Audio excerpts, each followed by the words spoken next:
Good morning, everyone, and thank you for joining us for this news conference. Joining me this morning is Dave Engler, the Chief of Lincoln Fire and Rescue, and Captain Adam Shrunk, who is President of the International Association of Firefighters, Local 644. Public safety is our community's and my administration's top priority, and that's why we have worked diligently with IAFF Local 644 to fairly compensate our firefighters for the very important services that they provide to keep our community safe. And today I'm pleased to announce that we have reached an agreement that prioritizes the safety of our community members and our public safety professionals. And this new tentative contract, still subject to approval by the Lincoln City Council, will ensure that the City of Lincoln remains competitive in the recruitment and retention of first responders and furthers our commitment to public safety. I want to thank our negotiation team for their hard work to help secure this agreement. These negotiations were conducted in a spirit of good faith, and over the course of 12 months, we worked through all the components that make up a labor agreement, things like salary, benefits, hours, and more. The city and the union jointly reviewed over 30 proposals that led to the mutually agreed upon terms, which present numerous benefits for our employees and enhance our operations.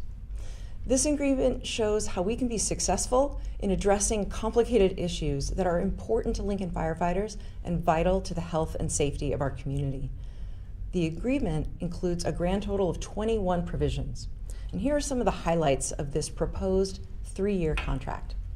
A wage package that raises salaries 8% in the current fiscal year, 6% in the 2024-2025 fiscal year, and 4% in the third year, our fiscal year 25-26, for a total increase of 18% over 3 years. It also includes increased pay differentials for employees with special responsibilities and certifications, like those serving on our bomb squad and the certified employees assigned to our medic units. It includes leave benefits that include various enhancements to vacation bidding procedures, including limiting vacation bidding rounds and establishing specific timelines for selecting those vacation slots. Because they are based on the wages of comparable fire agencies, these wage increases will help LFR continue to attract high-quality candidates and ensure that the City of Lincoln remains competitive when it comes to recruitment and retention. This new contract will enable LFR to keep pace with Lincoln's growth and continue to deliver the excellent health and safety outcomes for our community members, while also ensuring proper compensation for our first responders and their families. The Lincoln City Council is scheduled to hold a public hearing and vote on a resolution that would adopt this contract, and they will do so on May 20th. That's the date for that hearing. The new contract will take effect upon the Council's approval and my signature. And here to share more about how this agreement will keep our community safe is Lincoln Fire and Rescue Chief Dave Engler. Chief Engler? Thank you, Mayor. Our team at Lincoln Fire and Rescue is committed to protecting the safety of Lincoln residents. This contract provides fair compensation for our personnel, enhances operational capabilities, improves our ability to retain and recruit, and strengthens our ability to serve the residents of Lincoln effectively. I want to express my gratitude to Mayor Gaylor Baird, Captain Shrunk, and all those involved in the negotiation process for their hard work and dedication. We protect the safety of our community members when we protect those who keep our community safe. That's what this new contract does. Thank you very much, Mayor. Thank you, Chief, for all you do. Also here today is Adam Shrunk, a captain on our LFR team, and he's also president of the International Association of Firefighters Local 644. I want to thank Adam for all the extra time he puts in as president of the union. It's a lot of work outside of his normal important responsibilities, and we're happy he's here today to address the issues important to firefighters. Adam? Thank you, Mayor, Chief Engler. This is a good day for Lincoln firefighters. On behalf of the members of IAFF Local 644, I want to emphasize the significance of this contract, not only for our firefighters, but for the safety and well-being of the entire Lincoln community. Our goal throughout this negotiation process is to ensure that our firefighters have a safe working environment so they're able to return to home to their families after their shifts, and fair wages and benefits that allow them to care for those families. By providing your firefighters with fair compensation, you're providing them and their families with the same security that they provide the community every day. The key provisions of this proposal reflect the commitment of those involved in these negotiations to ensure the economic security and safety of first responders and the safety and health of our entire community. On behalf of IAFF Local 644, I want to thank the mayor and the city for this significant investment in public safety and in the men and women of Lincoln Fire and Rescue. We look forward to continuing to work together. Thank you. Thanks so much, Adam. We look forward to building on the success of this contract agreement as we continue to work to support our first responders and make Lincoln the safest and healthiest capital city in the country. And with that, we would be happy to open this up for questions from the media.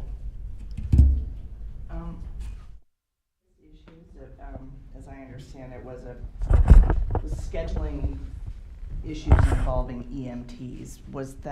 How was that resolved in this contract? Who wants to take that one? I can take that one, yeah. Well, some of the issues we look at, it's actually our paramedics that we're having. Yeah, no, you're good. But our paramedics really do a lion's share of the work, especially when you look at how busy our medic units are. And we were trying to get to agree to some language that would give them a little relief in how they're implemented and how they're moved around town. It's difficult to do, and we weren't able to come to a resolution on that. I feel that moving forward, we can continue those conversations, and if we can increase our staffing levels, it'll fix it almost immediately. But that takes a lot of time, and our recruitment isn't nearly what it was in the past. We have a lot less applicants than we used to get. Are you fully staffed now? I would have to let Chief Engler answer that. So we are doing a number of things to improve the staffing of our paramedics, including for the first time in our department, we're training from within and sending some people to paramedic school. Staffing is kind of an ever-evolving situation, because while you bring your staffing up with a recruit academy, which we just did, then people start to fall off due to retirements and stuff. So we are effectively fully staffed, but we do have some vacancies, and we're in the hiring process right now. We're expecting a class to begin on August 29th. So I don't think in our type of work, you're ever like fully staffed one for one, because there's just so many variations to that. But we're doing really well on staffing thanks to the recent SAFER grant that we received that added 18 firefighters to the system. I just want to say about that SAFER grant, by bringing in 18 new folks who are funded by a grant, we had really good conversations internally and with the council about a willingness to support those positions once the grant expires. So that's another example of the commitment we are making to ensure that we have the personnel we need to keep our firefighters, paramedics, EMTs, and our communities safe. What was the vote of the union on this contract? What percentage of the union vote? Here, go ahead. Yeah, I would say probably 90%. You mean as far as yays versus nays? Yeah. Oh yeah. What was that 10% looking for that they didn't get? Primarily some of those things that we had talked about. We're in discussions on a COLA to the retirement. That was one of the priorities going into this round, and we are. I believe we're making progress in that. We have a committee that meets regularly, and we're hopeful that we can come to a resolution with that. But where it wasn't done, those people chose to vote no on the contract, and then the same with some of those paramedic staffing issues that we're trying to work on that we have yet to resolve. Do you feel like the internal training will help solve that problem? I think there's a lot of pieces to it from my perspective. That's definitely one of them. It's getting more difficult to hire people. Obviously, when we're competitive with our wages and benefits, that's going to help. But yeah, all of those pieces should help. Trying to retain the people who are currently on the rigs. A lot of paramedics get burned out after years and drop it. Trying to retain some of those people will help as well. Right. Why was that such a difficult issue to resolve? What, maybe the administration could just speak to why you couldn't, well, either one of you, why couldn't that? Sure. Yeah. The paramedic rank, there's very few paramedics, and so what we've got to be able to do is we've got to always have a paramedic on our units, and so that's one of the things. And then because of vacancies such as vacation, sick leave, and that sort of thing, we have to have the flexibility to move paramedics from one location to another.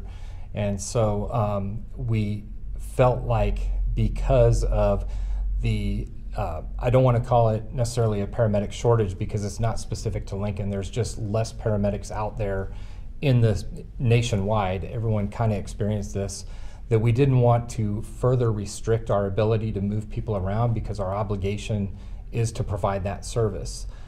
We are constantly working together with Local 644 and the city to find ways of improving the paramedic staffing, and we've come up with various ways, including training paramedics from within, continuing to hire personnel from the outside. We're even working on programs with our high schools to encourage people to go to paramedic school. So we're doing a lot of very positive things, but we just felt like it would be a little bit premature to further restrict the movement of our personnel, so we can ensure that we're getting people on the streets and providing service to the community.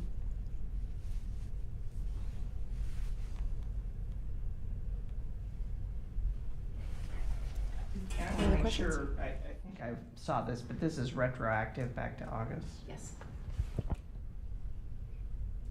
Any other questions? Okay. Well, thank you so much for coming. Again, we're very pleased that we've come to this agreement and that we can work to fairly compensate our first responders and protect them and their families as they protect all of our families. Thank you so much.